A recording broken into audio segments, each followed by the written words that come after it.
Karena mereka sudah terlalu lama di luar gitu ya, kan banyak kasus-kasus di Indonesia ini yang sebenarnya cukup mencikam mata. Yes. Yes. I know that. Ya, makanya gue tanya sama lu. Ya. Makanya kita mau tanya, tahu nggak tentang masa ini dan bagaimana pendapatnya? Oke, so this is hard talk. Gue aja tuh baru tahu namanya duo serigala tuh kemana? Ya ampun, kemana aja Om Deddy? Yang pertama kali tahu sebelum soal terkenal.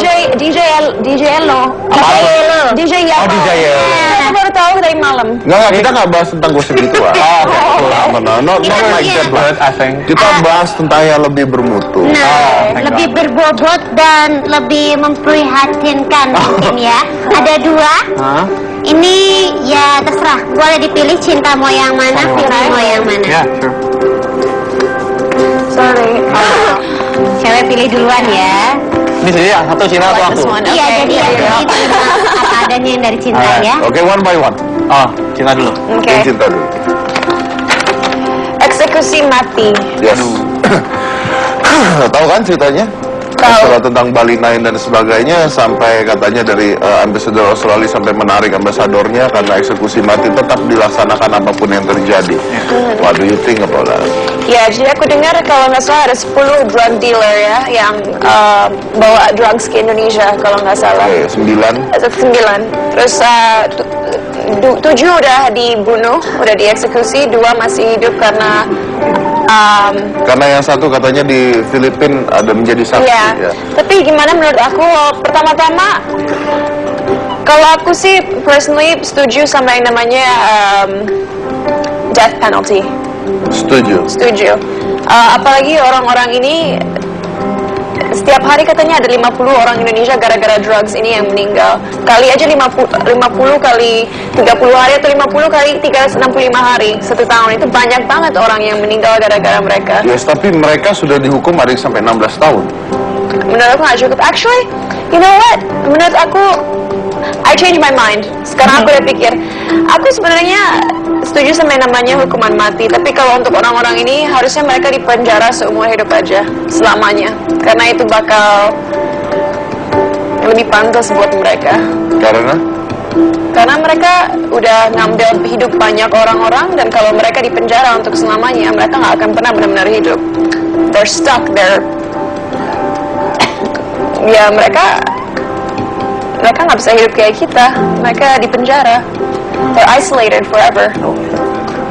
That's your opinion. Yeah. Oke. Riri. Oh, gue nggak komentarnya sama kan? Oke. Oh. Soal ujian bocor, right? Dan bukannya kayak permasalahan setiap tahun ya? Oh ya, tapi kali ini bocornya lewat Google Drive. Right, jadi kayak sekarang ada teknologi lebih keren berarti ya, keren orang-orang yang hack. For me, ini apa nih? Gue harus ngapain? Kayak I know What about do this you stuff. think? Well, pertama, setahu aku sekarang UN udah bukan jadi tolak ukur lagi untuk orang-orang masuk university atau apa segala macam, right? Iya. Ya, tapi kalau sekarang soal ujian bocor dan tiap tahun bocor, dan kemarin saya dapat email tanggal 4 Right. Dari anak SMA yang memberikan saya email soal jawaban buat tanggal 5.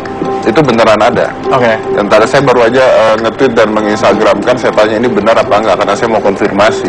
Nah, kalau setiap tahun bocor dan ada kejadian gitu, gimana? UN harus masih ada apa enggak? Menurut gue sih fokusnya bukan lebih ke UN atau enggaknya, sebenarnya ini demand and supply aja, supply and demand aja. I mean, yang harus diperbaikin adalah mental para mahasiswanya segala macam. It doesn't matter gitu. Ini ada soal UN dan ada jawabannya bocor atau enggak. Sebenarnya lebih ke value-nya itu loh. Ini adalah email yang saya dapat tanggal 4. Saya dapat email pribadi, saya tweet kemarin. Tanggal 4 nggak di tweetnya? Enggak, sehari ini. Tanggal 4 saya dapat ini adalah jawaban untuk tanggal 5. Ini ke email pribadi saya. Ini saya sebarkan hari ini. Saya mau tanya ini asli atau tidak, benar atau tidak. Kalau misalnya benar, dan anak yang meng-email saya minta dirahasiakan identitasnya karena dia membeli ini untuk email ke saya katanya. Nah, gimana nih kalau misalnya sampai seperti itu? Kalau gue boleh saran sih, kalau misalnya mau ada ujian nasional aja, mendingan jangan PG. Mendingan bikin suruh esai, terus kayak dibikin kayak I agree. Jawabannya tuh jawaban yang benar-benar individu tuh, satu individu beda-beda, jadi nggak ada yang exact jawaban yang benar-benar kayak doang. Ya, dan one more thing, aku pengen tambahin, kayaknya anak-anak di Indonesia harus diajarin bahwa yang penting itu bukan cuma nilai yang kita dapetin, proses belajarnya penting juga. Makanya benar kata Vidi, mendingan tulisan essay aja, jangan multiple choice, karena kalau essay itu opinion kita sendiri dan nggak bisa nyontek, you can't copy somebody Tapi else's kan kalau essay. misalnya essay mungkin susah sekali untuk diperiksa jutaan orang. Iya, itu dia, makanya itu mungkin harus ditambahin ya. Ya ini kalau misalnya jadi essay paling jadi kayak guru-gurunya harus kayak meriksa, waktu periksanya akan lebih panjang. Tapi ya menurut aku ini kalau ujian kayak gini ABCD segala macam gampang sekali untuk dapat jawabannya gitu. Kalau essay opini orang beda-beda masing-masing gitu. Dan kalau mau contek juga kayak wah panjang banget ya jawabannya, kayak susah. If it's too hard, solusi lain itu kayak di Amerika misalnya, setiap UN tuh nggak ada, tapi kalau orang mau masuk university, mereka harus ambil yang namanya SAT atau ACT, itu standardized test untuk melihat kalau semua anak-anak Amerika itu mental capacity-nya sama atau enggak. Dan itu mungkin itu bisa jadi solusi buat Indonesia. Tapi what else was I gonna say? Selain itu, kayaknya kita harus lebih disiplin juga, karena kita mau Indonesia maju. Kalau kita mau Indonesia maju, kita nggak bisa ngebiarin anak-anak ini nyontek dan cuman ngafal doang kalau ke sekolah. Memorization is not important. It's the learning process. And if they can't do that, then we're in trouble. Tapi memang masalah-masalah ini memang pelik ya, dan banyak jawaban yang memang akhirnya berbeda-beda bagi setiap orang ya. UN sendiri sudah dimasalahkan sejak tahunan yang lalu ya. Itu juga dengan hukuman mati sudah dimasalahkan sejak udah berkali-kali. Tapi ya mungkin apa yang terbaik buat bangsa kita lah. Mungkin kesadaran diri dari orang-orangnya itu sendiri ya kan. Kalau ada bocoran supply and demand. Kalau ada kebocoran tapi tidak ada yang beli, tidak ada yang membocorkan. Kalau ada narkoba tapi tidak ada yang pakai, tidak ada yang menjual, ya kan? Justru narkoba terjual karena ada yang pakai. Jawaban terjual karena ada yang beli. Jadi secara tidak langsung dua-duanya bersalah, baik para penjual maupun para pemakai ataupun para pembeli. Well, anyway, thank you for both of you. Terima kasih. Thank you for Tadi having saya us. bilang I try to find a quote yang perfect for you. Dan I think this can be a good quote.